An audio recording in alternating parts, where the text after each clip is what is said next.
Nigerian or ooh. Which means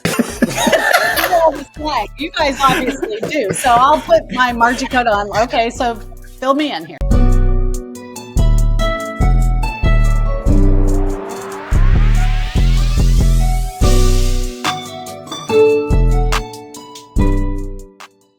And we're back with another episode of Yall Working, part 2. I'm your host, Alairé Jameson. I am Michael Ogunsanya. I almost forgot my name. Yeah, you really almost forgot your name. Okay. And we have our guest. All right, Marjie. We have our guest, Marjie Cota, here today with us. I'd love to get into our second segment talking about, kind of everyday life, working at BW Tech and raising a family and how you do business, right? I know you travel a lot. We see you going different places, posting where you are, but we'd love to learn how you balance it all. Wish I knew. I don't balance things as well as what I'd like to say. I balance things, especially with technology, because it's always in front of us. It's always available. Used to be, and I keep saying I'm old, used to be you didn't have a computer at work, or if you had one, it traveled from office to office. That was before we got them. And taking your work home, it was loads and loads of paper. So technology followed the new wave. And then with COVID, I believe everybody's working from home. So now we have home offices as well as laptops. So I would love to say that I balance my work life as well as others, but I don't. And the other thing is I don't have children. So I've adopted other people's here in Maryland because my nieces and nephews are in Indiana and Florida. So they're not all right here. So my best friend has 2 new twins. They're called twin blings. They're actually born a week apart. One was with a surrogate and one was born naturally. So that's a really unique phenomenon. They have the same exact due date. So I spend as much time with them and it gets me away from work. I'm also a sailor, so I like to go out and sail as much as I can, and I get involved with the boat shows. So I'm trying to do more to get me away from work. But as you guys know, it's hard to say no when you're trying to do good. So I find that, I probably take on a little bit more than what I should, but I still love it. I want to learn more about your nautical experience. So I believe you live next to the bay, next to the coast. So you have your own boat, sailboat.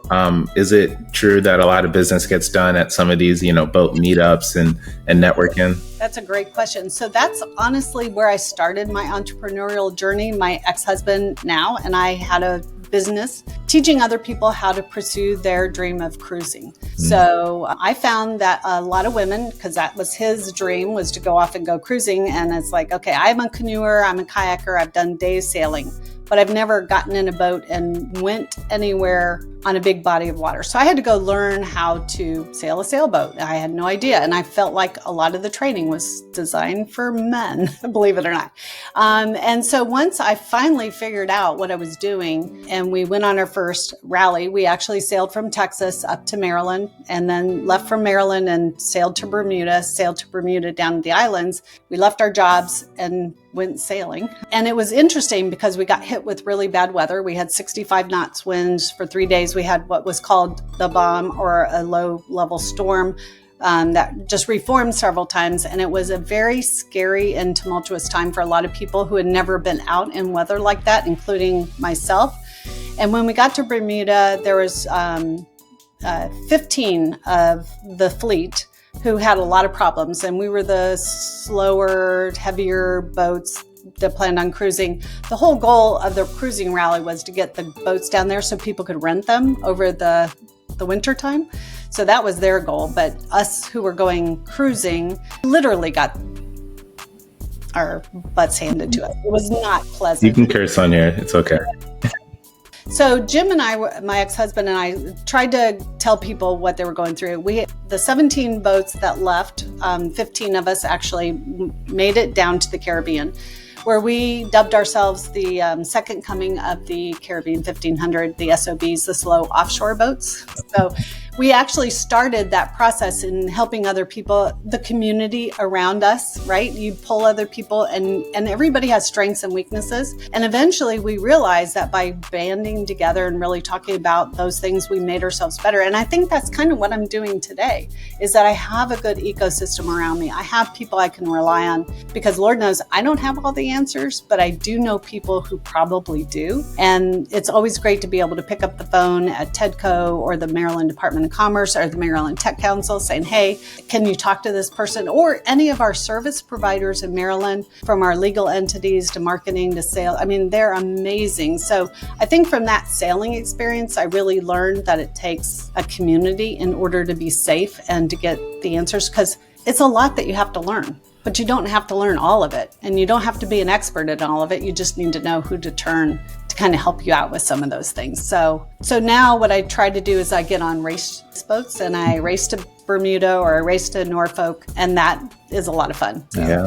I mean, there's so many metaphors there in your story. You know, sometimes the big boat, when you think of a large company, you can have a lot of people on, but things are going to move slower. So sometimes you have to rely on the leaner, kind of smaller boat to go further, to let you know what you need to know to make your journey less cumbersome. Yeah, that's a great analogy there, Michael. And it does. It takes everybody doing their role, their part in all the right ways, because things are going to break, things are going to happen, and you have to be able to think quick on your feet, be able to come up with some really unique solutions. And I think entrepreneurship is a lot like that as well. We're quicker, nimble, and we can come up with better solutions most of the time. In line with looking forward, what career goals do you have? What are you looking to accomplish over these next couple of years in your role? Yeah, so that's exciting. So I think one of the things I'm looking to leave is that we're very involved with the Maryland Department of Commerce in our Global Gateway Initiative. Governor Hogan started it by creating a soft landing for companies at international locations. And by bringing those individuals to Maryland, it gives them a chance to validate whether or not they have the right market, the right product, and right fit for the United States consumer. And so we're working very hard at creating the pathway for them to land here. We find also that by having those international experiences, it gives us a chance to think bigger and broader, as well as cross-pollinate those opportunities with those groups. And then we've got a number of different signature programs that I'm pretty happy that we're providing for entrepreneurs in the state of Maryland. We have the Maryland New Venture Program, which is like if you think you got a great idea, but not really sure what to do about it. We have a program every spring that we take Maryland entrepreneurs through. So by the time that they're done, they have validated whether or not they really have a good idea. And I think so many entrepreneurs get right into developing their product without thinking about the market fit and what the market really wants for that product. Doesn't make it wrong. It just, I think they could be more successful if they do that. We have our startup program with Startup Grind, the international organization, and the one in Maryland with Chris Haug and his team. And that really is designed for those that have already gotten through the hump. They've got a company, they're starting sales, but they kind of got stuck. They're trying to figure out, how do I grow? How do I focus on all the things that are important? You know, operations, sales, marketing. And then we have our Scale at Maryland, which also is sponsored by the Maryland Department of Commerce and T. Rowe Price. So that is for all Maryland companies that want to figure out how to get out of running their business and how to strategically be the ones to help lead the business instead of being in the business. And we're in our 8th cohort with that. So I think the most important thing that I want to be able to lead is that we are a resource for Maryland entrepreneurs, that we have great entrepreneurs on our team, that we have activities that people should be getting involved in. We're also providing more exposure and experience and access to NSA. So if you're dealing with government contracts, if you're looking at really building an FDA product out or something that needs a little bit more support, there are resources in the state to help you. And I think we're helping our current clients, but we're also open to make sure that Maryland knows that we're accessible to them. So, and hopefully you guys have kind of felt some of that love in what you guys are doing. We're working on it. Yeah. Yeah, I mean, we're in a different scape of where you guys kind of touch on. I think that there's a lot of stuff that could be improved on in general. But yeah, I think that what you're doing within the community that you're a part of, specifically even for startups around, dealing with GovCon and stuff like that. Yeah, for sure. Like Tech, Maryland is the place to be for anybody looking for that type of stuff. And I know I participated in about half of the programs you mentioned, whether it's on one side, and hopefully I can get involved on that programming side as well. Yeah, that's right. You were involved in a couple of them. So, I've only been there for 3 years. So it's important that we're open and listening and creating opportunities for everybody so that everyone feels included.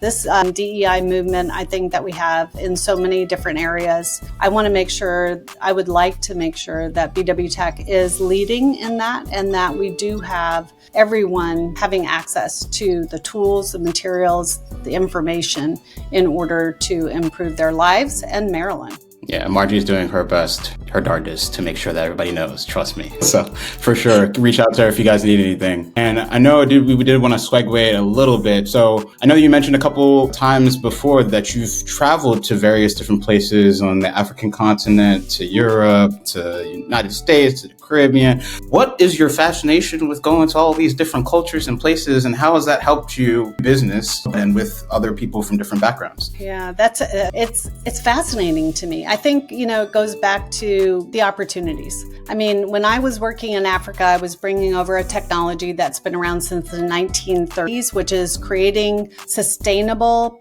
building panels out of rice and wheat straw.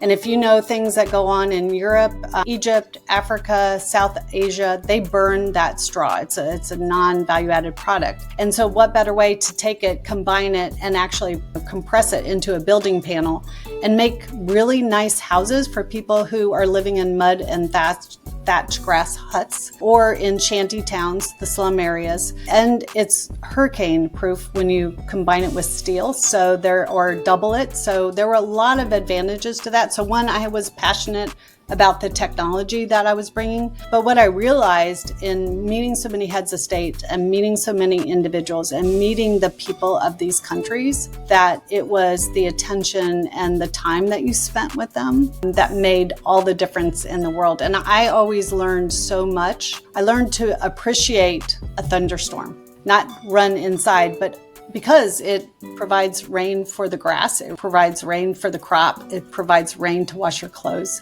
And I don't think we think about that because we're such a used commodity kind of country. So it kind of, in many ways, brought me down to basics in remembering what to be thankful for and to be thankful for the small things, which is my health, which is my family, which is my friends, and the ability to look up at the sun or look at a thunderstorm, understand that if I have to walk someplace, it's exercise. So it brings me down to a level that I think I really appreciate what I have and the people that are in my life a little bit more. But I love sailing down island. I've done it a couple of different times, and you don't meet better people than those who don't really have what you have, because they're so open to open their house, their last meal, their everything. They're so willing to give. It's like, why aren't we more like that? So they're setting a model, I think, for me in order how I should be treating other people. Appreciate that. It definitely sounds like you're kind of resonating with the concept of grounding and like kind of just coming down with like the bare necessities of what you really need to survive and really, what do you really care about, right? That's a sense of community. You can eat, your health is good, right? And other than that, everything else is a blessing at that point. So I definitely appreciate you sharing. Michael, did you have anything? No, that was a bar. I feel like, especially like Alairé and I, first, second generation, like our parents distilled into us, like, from the smallest things, like turn off the light before you leave the house, like don't leave running water. There's so many things that we learn and are taught through force or through fire about respecting necessities, respecting your elders, respecting people without having to know them or know what they have. It's awesome that you got those real experiences. Yeah, and I think being someplace else and being around those people who are not as fortunate as you are, it always instilled, when my mom loved having all the kids at her house, I think because she could keep her eye on us. But, we had a lot of family kids and friends of ours that were running around outside. And if it was mealtime, they were always welcome. They were always invited to come in and have a meal. We didn't grow up with a lot of money. We had 5 kids. It was, not an easy life for my parents, but we always had enough. And it was family hold back. You take care of your guests, you take care of those who are fortunate to be there with you, and you respected that. And so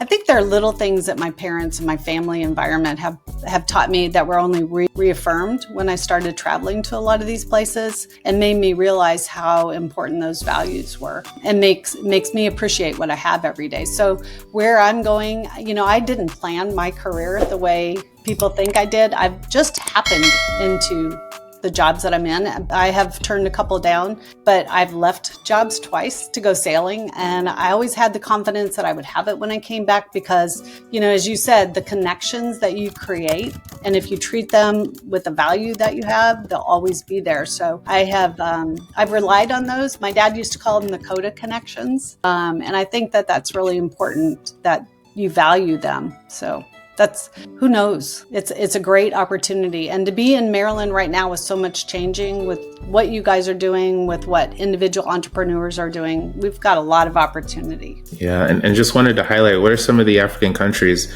you've been to? You mentioned Cote d'Ivoire. Was it Ghana or Guyana?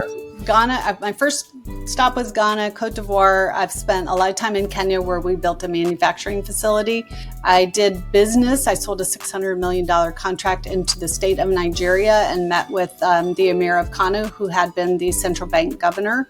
And then their money devalued, so the project went no place. There are always unforeseen circumstances. Yeah, 9/11, COVID. I had been to Guinea, Sierra Leone, and South Africa. So I've been very fortunate to see and meet some amazing people over there. And so tell us, this is 5 years post-grad.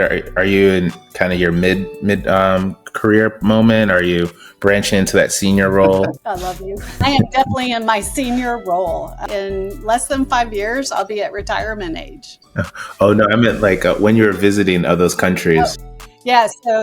So that's still a senior role. If I'm meeting with ministers, presidents, heads of state, I've been very fortunate to go over with our State Department and with ambassadors on financial trips. So it does give you a different element, but then having been there on the ground on my own without those individuals, it's great to be able to walk down the street and have somebody in a different language say hello to you, and you answer them in their language, and they immediately grasp onto you, and then you say, no, I have no other skills, and then they start speaking English to you. And so it's really an amazing opportunity, and they want to know why you're there and what you're doing.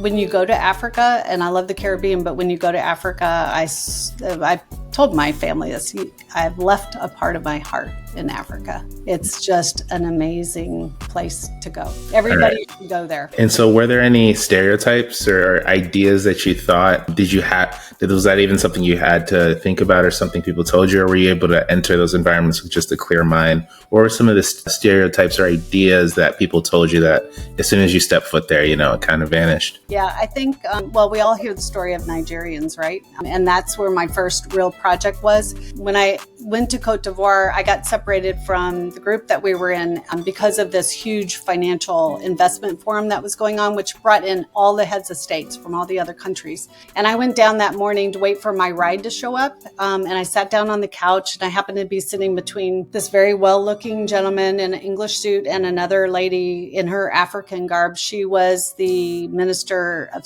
something in Guinea, and he was the vice president of Nigeria. So when he asked me who I was, and I introduced myself, and he introduced himself, which he didn't give me his title, and I had no idea who he was. He said, well, tell me a little bit about your technology. So I did. He said, straw. So if I huff and I puff and I blow your house down. I said, no, it's not like that. And he just laughed. But it's like, okay, so is this what Nigerians are really like? And ended up meeting many, many more people from Nigeria who are just the most amazing people and very helpful, very engaging. So I think the stereotypes, unfortunately, are incorrect. Or not unfortunately, but they're incorrect. And I think, unfortunately, if you have those in mind, I was literally the only white person in that room that morning. And when my ride came to get me, it wasn't until the end of the week that we went to meet the president of Cote d'Ivoire. And I was the last one to greet him. It was a great interaction. And I sat down and looked across the way, and there was my driver sitting with all the ministers. He was the minister of trade for the United States with his home office in New York City. And he never told me what he did. But it's my brother from another mother, and his wife was the Minister of Education, Madame Camara, and they're amazing people. I met so many fabulous people who titles don't always mean something. Now, in other places they did, but Cote d'Ivoire is just phenomenal. And Nigeria also treated me quite well. But I still need to go. Yeah, I need to head to Cote d'Ivoire. And now, this might be for social media here, but this might, mess up some relationships you've made with people from the African continent, Nigerian which means you guys obviously do. So I'll put my Marjie Cota on. Okay, so fill me in here. Which dish do you prefer? He's asking the jollof rice dish versus the Nigerian versus the Ghanaian jollof. In my opinion, I'm going to say I like the Nigerian jollof, but I've had both now, so I can say... I haven't had the Nigerian. Okay. I haven't had the Nigerian, even though... Okay. Yeah, so I haven't had... But I will tell you, South Africa has an amazing hot sauce that rivals Cote d'Ivoire and Kenya. So, everybody puts the hot peri-peri sauce on stuff, and it's amazing. But also, so in Guinea, they have an amazing red snapper fried fish. It's a full red snapper. It's about this big. It looks like potato chips, but the teeth are hanging out and the eyes are there, and they just fry them whole. So when they brought out this huge platter, I was like, I'm not going to eat that. They were phenomenal. So I have learned to eat with the best of them, with your hands, no utensils, rolling the rice balls, eating. Even in Ethiopia, it's that way. So absolutely, yeah. So it's always an immersion in new cultures, and I do enjoy it. I do really enjoy it. There's just so much value, like you said, in immersing yourself into different cultures, different communities. And that's such a great story you said regarding the person that helped you move around, being such an important, influential person. That's bigger than business. It's bigger than entrepreneurship. It's just learning and growing as a person to be, a reliable pillar to your community. So can't think of a better person doing that now. This was a really fun and awesome conversation. So thank you so much, Marjie. We got one more thing to wrap about, but I want to close it here on an awesome understanding of who you are and what you value and the people that can say they have Marjie as a friend. I know Alairé and I can say that too. So thank you. Thank you. Peace.